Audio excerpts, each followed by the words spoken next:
Hello, my name is Anna Hoffmann. I'm a member of the selection committee of the Berlinale Forum, and today I'm happy to talk to Gustavo Vinagre from Brazil, who is the director of the film Três, tigres, tristes. I hope I pronounced it correctly. Hello, Gustavo. Nice to see you.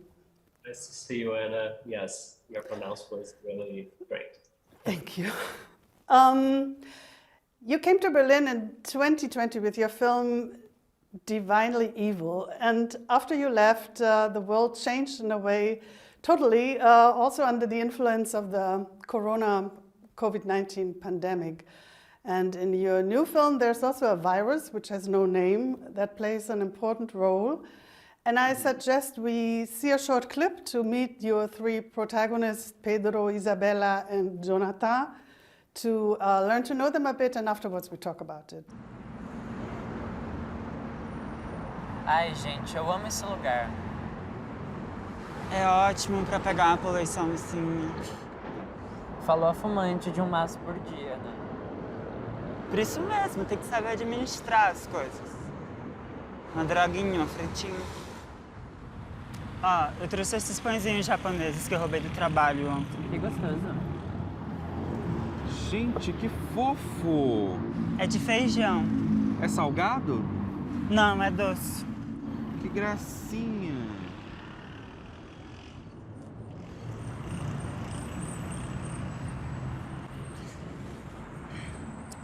Não tô nem acreditando que eu vou ficar sem trabalhar de novo. Ai, amiga, de novo com isso? Tem que entender que coisa é essa de fase dourada. Ai, mas se fase vermelha já não abre quase nada. Mas campeonato de futebol pode, né? Que ódio. Sabe o que você devia? Era fazer show. Não tem erro. Menina, então dá mais dinheiro, sabia? Tem que ter talento pra essas coisas. Eu fico toda atrapalhada com gente me olhando.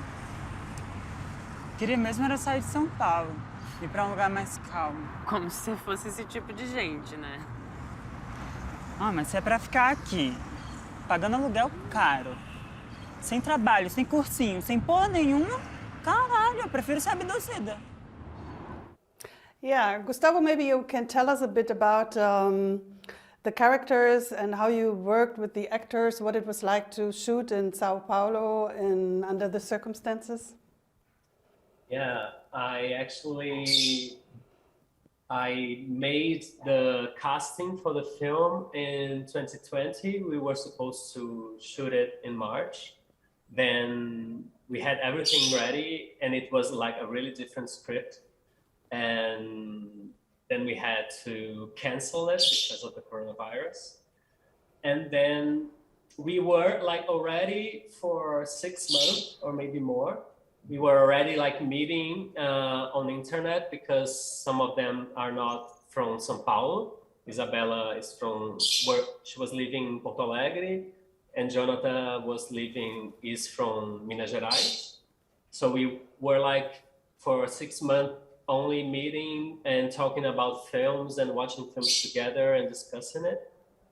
And then when the coronavirus came, we just like kept doing like these long meetings talking about references, and then Nash, which she is like she helped me direct them.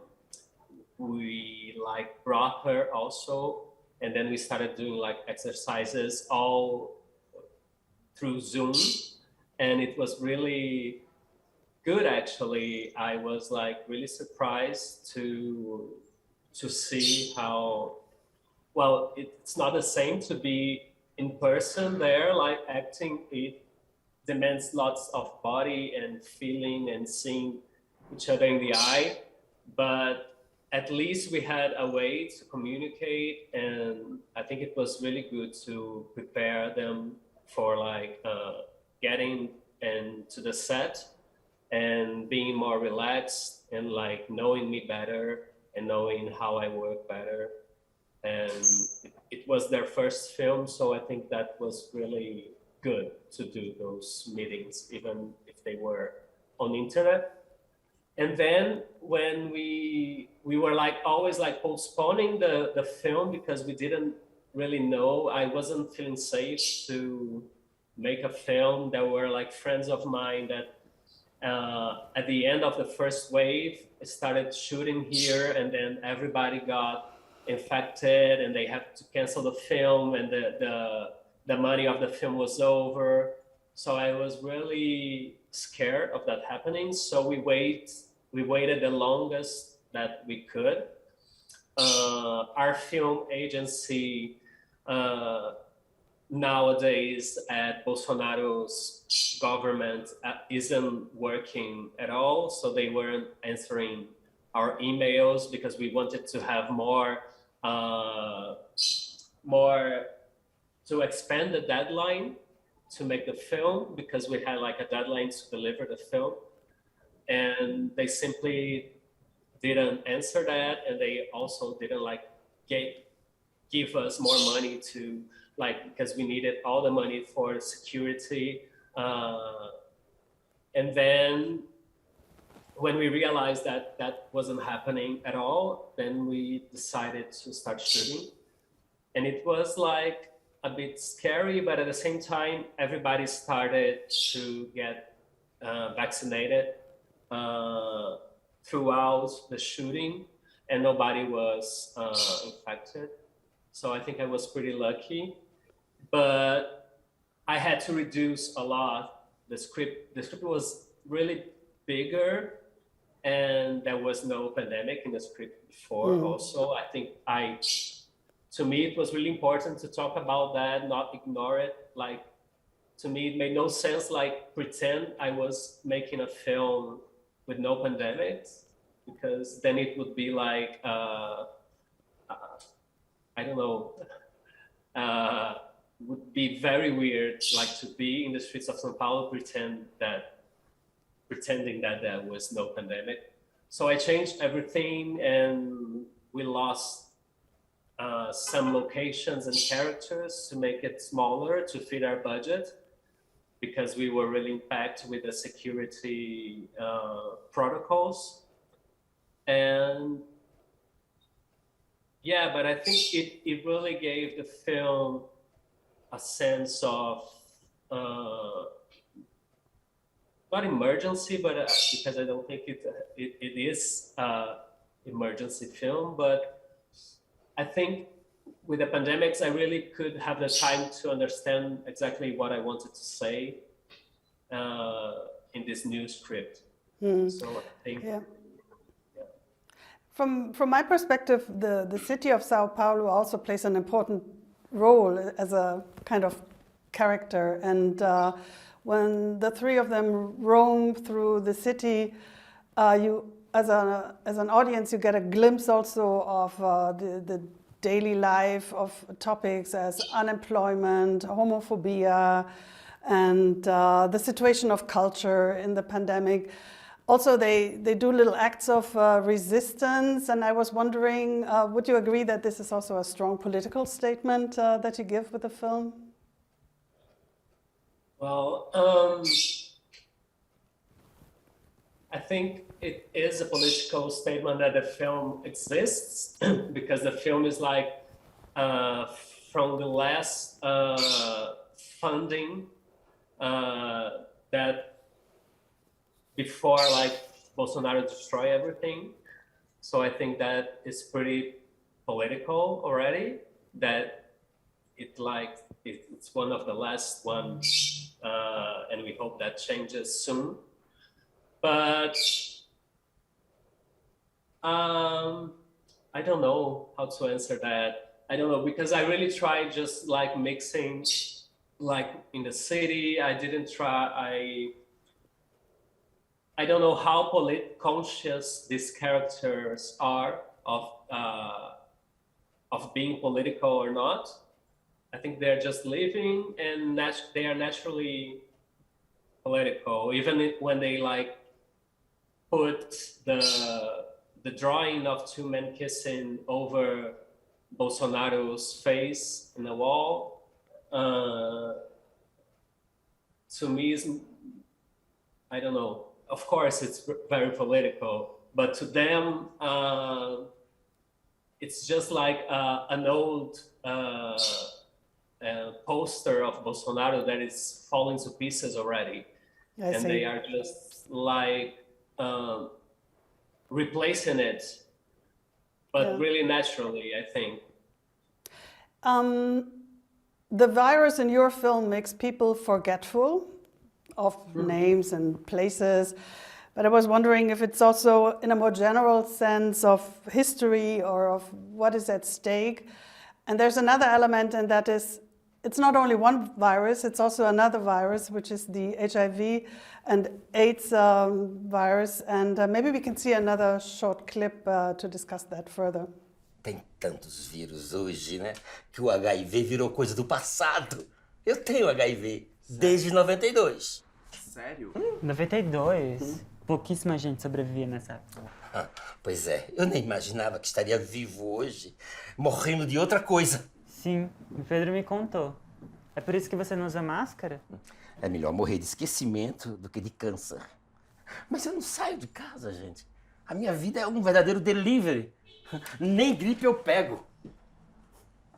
So there's this one survivor. One of the other protagonists is suffering or has the HIV virus. And what makes it important for you to talk about HIV and AIDS in the times of the COVID-19 pandemic?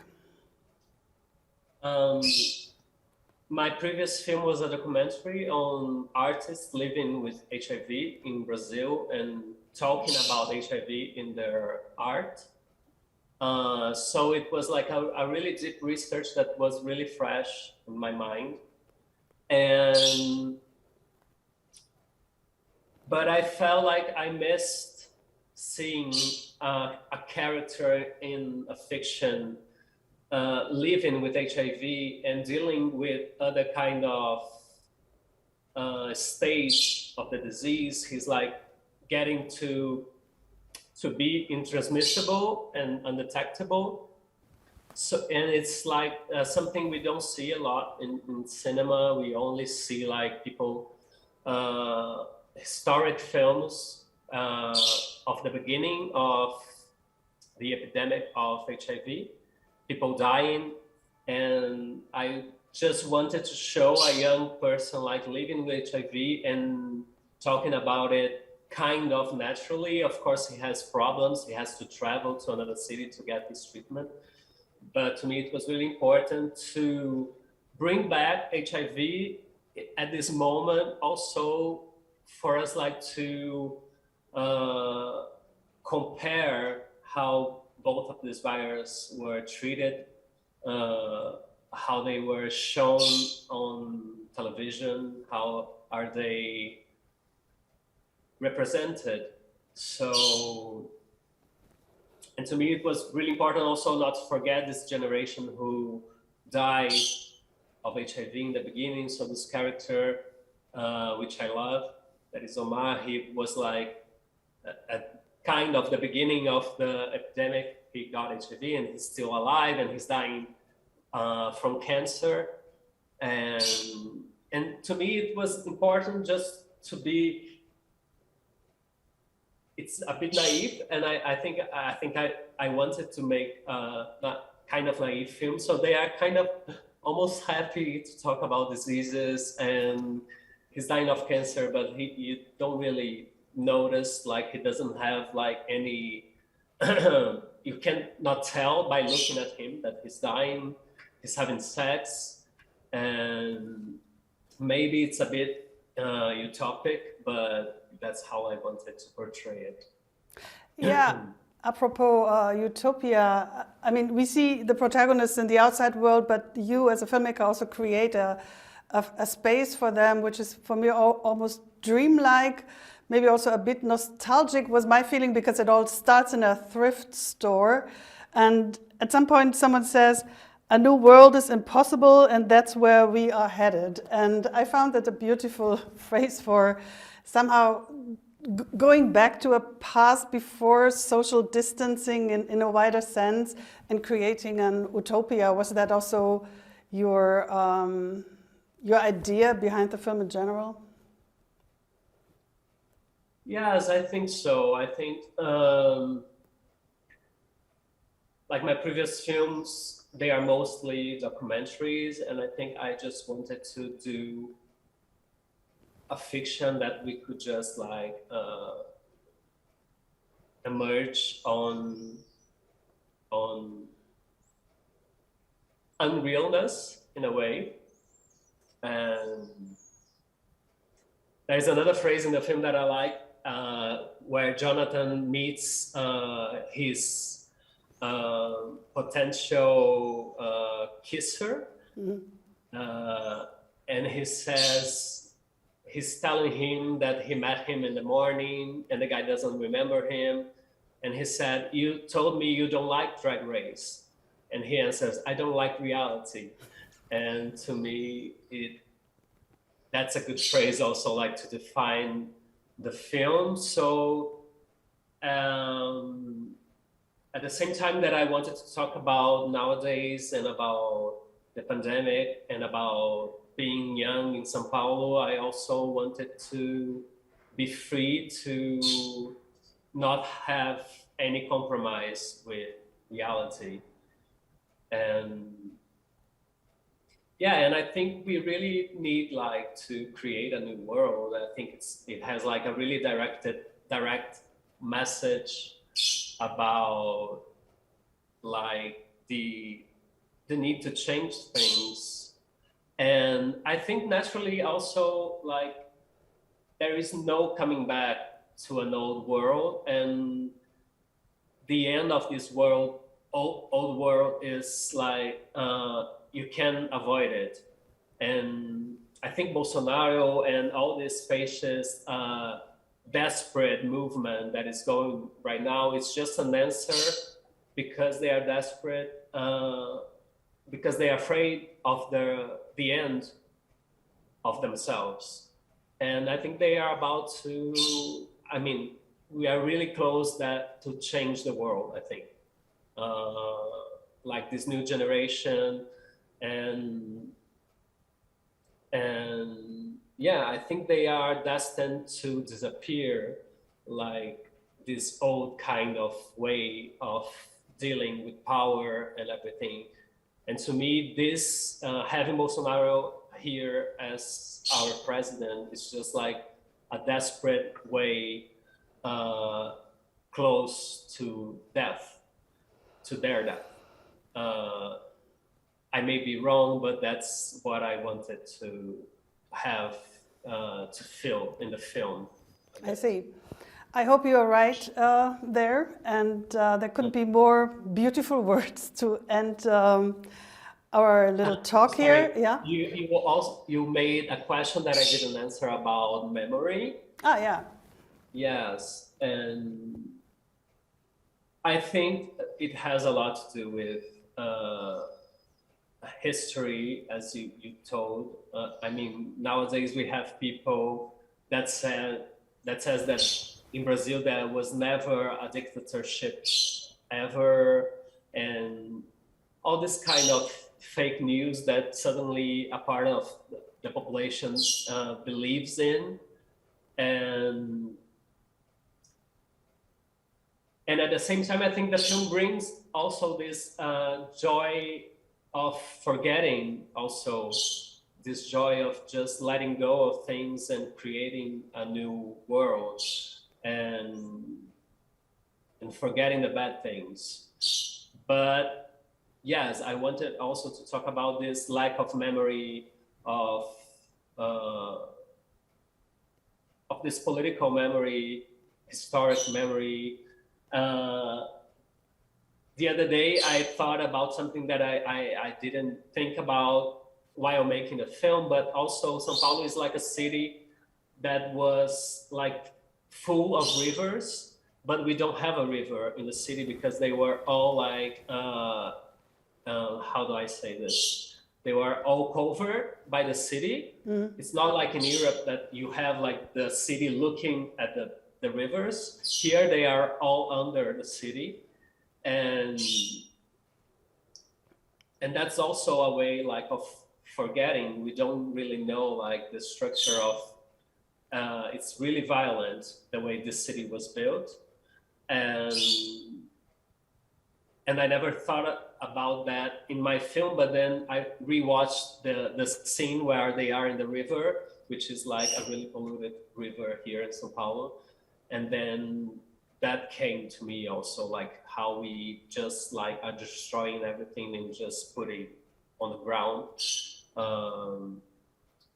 I don't know if I'm explaining myself. I'm just... Yeah, you did.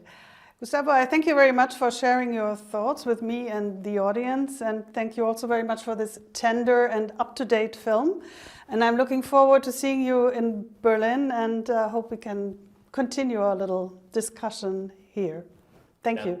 Great. Thank you, Anna. Thank you.